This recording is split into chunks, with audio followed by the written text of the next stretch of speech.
Qué rico, sabroso, también dulce.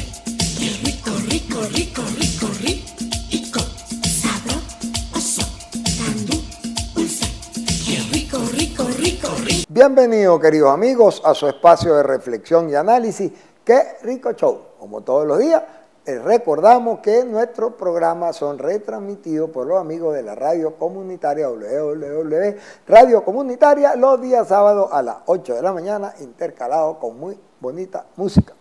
Por cierto que le mandamos nuestro apoyo solidario al amigo Elías Santana, quien ha sido, pareciera que hay movimientos non santos por ahí en los tribunales tratando de molestarle el recinto que tienen alquilado para el desarrollo de sus actividades. Porque para envidiosos, mijitos, no nos contratan. Nosotros deberíamos exportar envidia en vez de petróleo y no había crisis económica en Venezuela.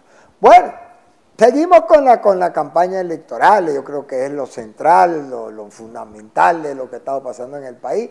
El debate radicalizado, participar, no participar, le ha cedido el paso a sí Maduro, no Maduro, y a la decisión electoral de los venezolanos de qué hacemos. ¿Nos calamos 6 años más a Maduro o actuamos con nuestro voto?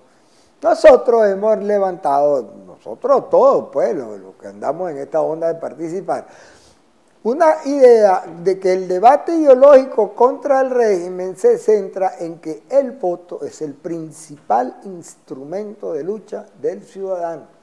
Y el gobierno de Maduro decidió que no, que votar no vale la pena, absténgase. Tibisay Lucena se come su voto, usted no sirve para nada y solo dependiendo de papá Maduro, que le va a dar su bolsita de crack cada mes y le va a hacer pasar hambre las otras 3 semanas, usted va a ser no feliz, pero tampoco infeliz. Esa opción indigna nosotros creemos que no debe continuar y hemos hecho una mezcla, alianza, pelea, etcétera, donde la búsqueda fundamental es llevar a la práctica largos sujetos de debate en el seno del movimiento democrático venezolano.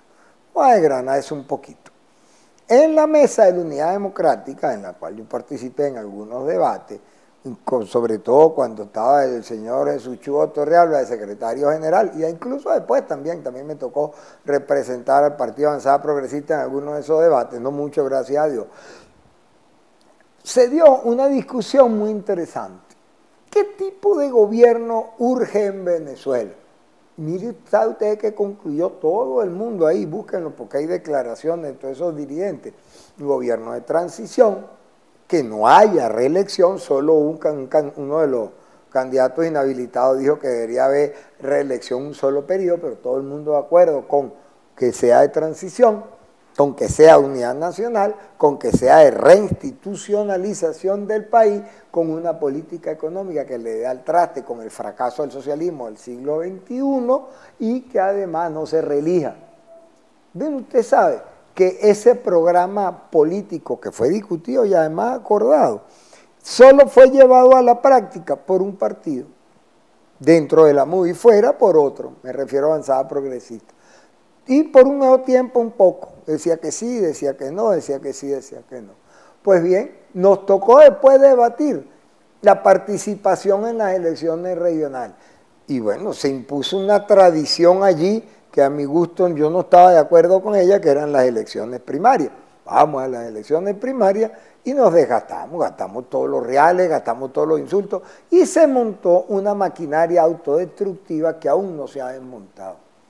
Razón por la cual dijimos, si va a haber un candidato unitario, saldrá de un consenso, no saldrá de unas elecciones primarias concebidas para que 2 maquinarias con dinero impongan un candidato sin debate y por la vía de los hechos. No se aceptó, se sectarizaron mucho en el G4, excluyeron al resto, se fueron a Santo Domingo a armar todo tipo de acuerdos y cuando todos los acuerdos estaban hechos, la comisión se quedó con los crepos hechos porque no firmaron. Regresan al país y dicen, ahora no participan, porque salieron las sanciones de Europa, por cierto. No participaron los que fueron al G4, parte de ellos, porque de ellos, por cierto, estuvo Enrique Márquez, secretario general y después presidente de Un Nuevo Tiempo, quien terminó apoyando a Henry Falcón conociendo lo que ya se había discutido.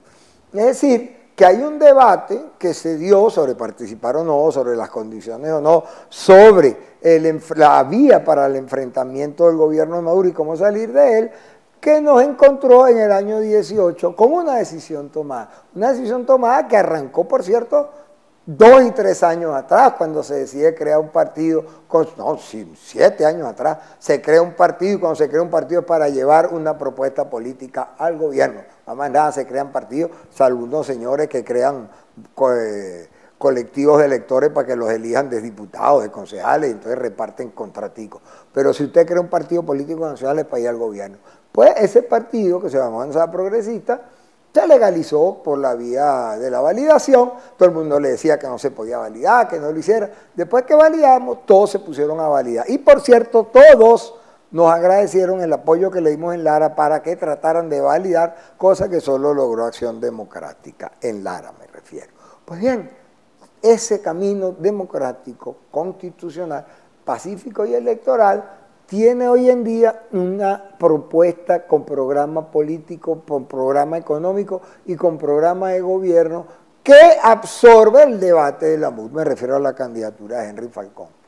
Político, democrático, constitucional, pacífico y electoral, un gobierno de unidad nacional de transición sin reelección para la reinstitucionalización y la aplicación de un programa económico de consenso que permita dar el traste con los desastres del socialismo del siglo XXI y consolidar la inversión privada para que en Venezuela exista el empleo de calidad duradero que nos permita hacer nuevamente una sociedad democrática próspera, porque recursos tenemos bastante, no solo naturales, sino además institucionales, porque los tenemos una larga tradición democrática bien acendrada en la conciencia de los venezolanos, y además porque tenemos capacidad tecnológica, intelectual para relanzar al país en la primera oportunidad en que dejen que se abran 100 escuelas del pensamiento y florezcan 100 flores, como decía el presidente Mao Zedong.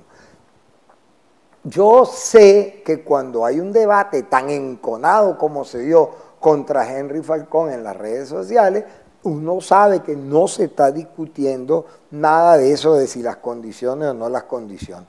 Porque si el candidato hubiera sido Lorenzo Mendoza, muchos de los que hoy están pidiendo condiciones estarían pidiendo ministerio, porque hay que decir la cosa con su nombre.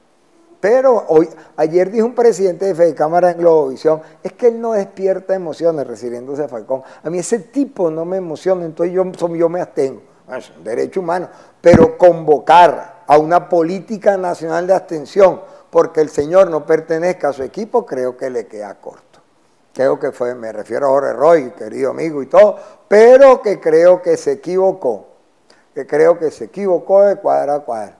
Y por cierto, para la reflexión nuestra, sacaron un movimiento que yo vi con muy buenos ojos, que llamaron el Frente Amplio, que fue la Iglesia Católica, junto con un grupo de estamentos de la sociedad civil, hicieron un poco de convocatorias y de manifiestos y de declaraciones, y en esas declaraciones todos pues estaban en contra de las elecciones, las consideraban espurias, porque son ilegales. ¿Usted sabe cuántos presos tiene la Dirección Nacional de Voluntad Popular, entre presos, perseguidos, destituidos, etcétera? 126. Claro que no hay condiciones, claro que esto es una dictadura, claro que yo exijo la libertad de Leopoldo López, claro que yo por eso no me quedo con los brazos cruzados. Pues la Iglesia Católica montó un tarantín, su lucha, pues su espacio de lucha, y la Iglesia Evangélica también. Y se da una subconfrontación religiosa en Venezuela, que ojalá los seguidores del proceso político la vean, porque eso va a continuar después del 20 de mayo.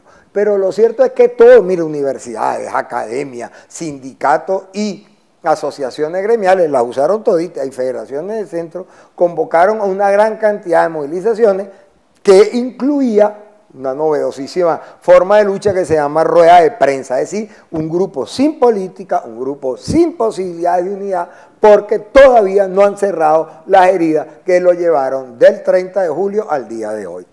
A ese ambiente, sí, es verdad, tienen razón que nosotros no queremos pertenecer, nosotros no queremos estar en el juego de la zancadilla, nosotros creemos que tenemos una responsabilidad con un país que pasa hambre, que está bloqueado por la estupidez profunda de un dogmatismo atrasado, dominado por una caterva de ladrones, dominado por unos ineptos que se dejan además explotar por un país cuyo principal prestigio es exportar pobreza y robo y miseria como es Cuba. Pues a eso es que estamos enfrentados los venezolanos. ¿Qué hacemos? ¿No votamos? Claro que vamos a votar. ¿Que morimos peleando? Yo me moriré de viejo, no pienso morir peleando. Pero yo sí voy a seguir en la pelea porque yo creo que en el voto está uno de los caminos de salida de los venezolanos. Yo me voy a operar ahora en la tarde, entre un ratico, y yo no creo que grabe mañana. Así que nos veremos cuando se acabe la cosa de la operación. Chao. Qué rico.